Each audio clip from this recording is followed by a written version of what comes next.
Here's a big myth I hear all the time that giving back is something you can only do once you've made it. What does that even mean to make it?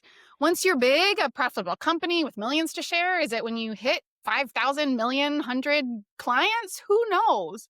But what if we told you that building social responsibility into your startup from day one isn't just a nice to have, it's a really strategic company advantage? So when you're a small startup, the thought of giving back, it can feel daunting. I get it. Mhm. You're focused on product market fit, you're focused on raising a seed round. You're just trying to keep the lights on. Good old KTLO. But you don't really need millions to actually make an impact. Welcome to the Managed Chaos podcast, where we give you the startup business rundown in less time than it takes for you to get to work. I'm Rachel Anderson, And I'm Katrina Purcell. and today we are talking about the importance of giving back. I super love that we're going to have this conversation. I think that when businesses talk so much about what it means to get started with your company, values can sometimes go to the wayside, or it seems like maybe you have to choose between having a profitable business and having a socially responsible business. So, Katrina, because you and I both know, spoiler alert, that's not what it has to be. Why does social responsibility matter for a startup's brand's bottom line? So, number one, attracting talent. Honestly, millennial and Gen Z employees are really highly motivated to work for mission driven companies, Yeah. right? They want to be making an impact. They want to be understanding how what they're doing on a daily basis for their paycheck is actually changing the world in some way. There's probably a certain amount of Gen Z and Gen X and boomers who also feel that same way. But it's definitely coming into light more with younger generations. Mhm. Brand loyalty and trust. So customers who feel like the brand they're buying from is also doing good in the world.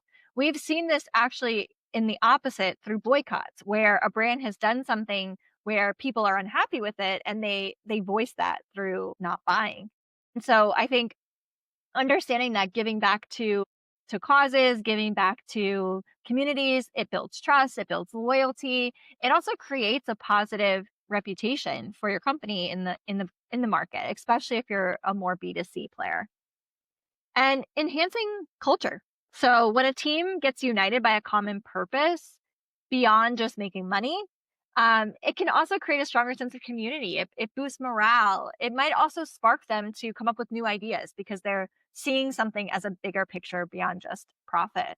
The Mhm. other thing is really market differentiation. So I was on a call where we were trying to decide sort of a model for something. And they said, oh, I want to use the Tom's model or I want to use the Bombas model, right? Which is like this model that they've created that now is associated with them as a brand, where if someone buys one, then one is given to someone in need, right? And so there's this concept of those brands as sort of like this upper echelon, right? That people are aspiring to, or like that's a pricing model.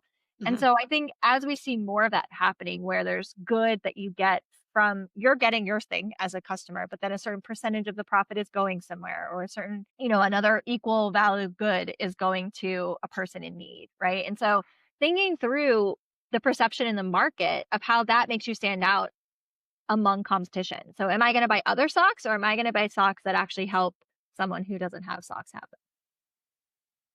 It's so interesting that you mentioned Tom's because that was the very first company I thought of because it was the first company that I knew of who had a direct, I want to say value, but like they talked about that as a part of their business.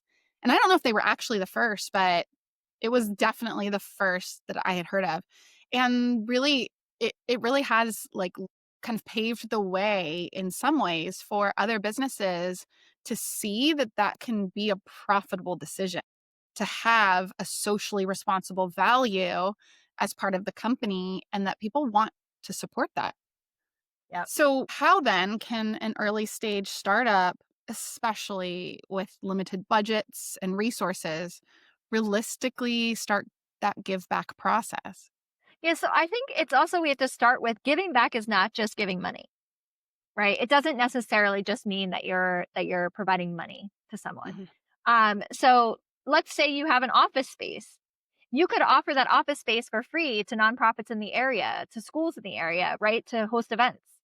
and not charge them for the space because you're already paying for it. So it's really no skin off your back necessarily, right? But you're just providing a resource Hmm. to groups in need. Same with if you've got a core skill within your company and the team within your company is willing to give back, you could offer that to local nonprofits or to a school to help kids learn about what it would be like to work in your career field. There's also sort of time based type of volunteering. Bloomberg did this, which obviously it's a pretty big company, but when you donate and dedicate a specific amount of time from your employees to actually volunteer at initiatives, and then there's a bit of money associated with that that the company might actually donate to the organization where they Hmm. volunteered. So that organization's getting a free volunteer, and then they're also getting some monetary, something from that. Also, just having community events. So, host free webinars, right? Hosting workshops, hosting things that allow you or your employees to share your knowledge with a group who might really need it. And then, as we talked about, there's the product for good model, right? So, when you think about Tom's or Bombas, when you start to think about the buy one, give one, there's a perception of profits really being donated when in reality it's your product. And so, the way you price your original product, like that might actually not hit your bottom line that much, Hmm. but it definitely creates a lot of goodwill among consumers. Yeah. And I think it's important to point out too, like, basing a way to get money based on giving back. So whether that's a pricing model or you write off certain things that you do for free for the community or whatever is, yeah, it's like good business sense. And it's also good, like, ethos as a human to give back into your community and to live these values that you want your employees to do. So like it can be both, right? It doesn't have to be sort of this like it's my whole entire model and business to be a do good organization, or I'm just for profits. There is a both. You can It's definitely both. And a company that does it well, who we've actually spoken to, is Little Words Project. So they will have specific philanthropic people that they will do a drop with and special bracelets. And then percentage of that particular bracelet's profits then go back to the philanthropic organization that they've partnered with. So it's not something they necessarily do with every bracelet, but it's like very specific and very intentional, the organizations that they work with, like at any given time, who they're doing it with.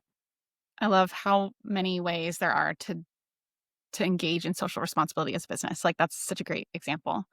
So if a company or a startup decides to do this, there is always the measure for impact. I mean, in all ways, right? We want to know Yeah. that what we do, if we have a goal, that we are able to meet the goal. So, how exactly would you recommend measuring the impact of social responsibility efforts and really integrating them into the culture of the company, not just into the tasks? So it really has to be woven into the culture, as you said, right? And so it can't be sort of a side thing that gets done. It has to be part of, like any other business objective, your specific measurable goals that you have as an organization for the quarter. So, are you aiming to plant a number of trees based off of your production? Are you aiming to mentor a certain number of students, donate Mm, a certain percentage of your profits? Like, what does it look like from a measurable, specific goal standpoint? And then also figuring out how you're going to communicate and share that impact. So, why did you pick mentoring 10 students as your goal? What does that mean? How does that mm, bring value? What is why was that your choice? But then also, what is the impact and the value that that's bringing? That will highlight for your organization, both internally and externally, the excitement, right? What is that purpose? What win are you sharing? I think also it's really important, as with most cultural things, to integrate it into your hiring. So, understanding what your candidates that are coming in are excited about. What passions do they have? Where might they want to tie into your social mission? Because there might be something that, someone that you just hired really wants to work with a particular animal shelter and you hadn't even thought about it before, right? So, asking those questions, making sure that you're talking to your team, you're integrating them into the work and regularly reviewing it, right? Assessing the limitations, making sure that you're actually having impact. And if something's not having the impact that you want, be willing to pivot, just like with anything else that you might be doing, right? So if you're measuring the outcome and the outcome's not there, maybe you have a different way of looking at the social responsibility moving forward. yeah. I hope that with all of this, listeners really understand that giving back isn't a future goal. It's a present opportunity right now that you can start at any time. And your business doesn't have to have a foundation of this for you to start this. You can weave that into whatever you've already created. You can start small using your unique assets, your unique skills to build that social responsibility into the very DNA of what you go on to grow and become. So I love this, especially in this season where we're starting to think about the things we're grateful for and Mhm. all the things that are sort of, part of this time period. So I if think, you, Rachel, the other yeah, piece too is that a lot of times people think, "Oh, I can't be a mentor. I don't have enough experience. I need to wait to do that." But there's always someone who has less than you. There's always someone who's coming up behind you. And so yeah, whether you think you've got it all together or not, you can still give back in some way. There's always something you have that someone else doesn't. yeah. I think that's a great example of this quote that I know people have heard ad nauseum, which is like, and I can't remember who said it, so I'm sorry, but it's, when's the best time to plant a tree? 20 years ago. When's the second next best time? Today. Yeah. That has been this incredible episode of Managed Chaos podcast. Please subscribe to us wherever you prefer to listen or view if you're looking at the video, especially though YouTube, because we're working really hard to increase our base there and really try and put that forward. So leave us a comment. Let us know what topics you'd like for us to cover, especially as we're about to start planning for 2026, which is I can't believe it. wild. I can't believe it. Please, please let us know what you want to hear so that we can make sure that it's exactly what you need. And we will see you next time on the next episode of Managed Chaos Podcast. Outsourcing your US tech talent shouldn't be hard. With Pobble.io, we deliver high quality teams on demand and provide huge cost savings to your business. Try it now at Pobble.io. Mention the amazing guys at Managed Chaos when you email us and get a free market data report. Email contact@pobble.io.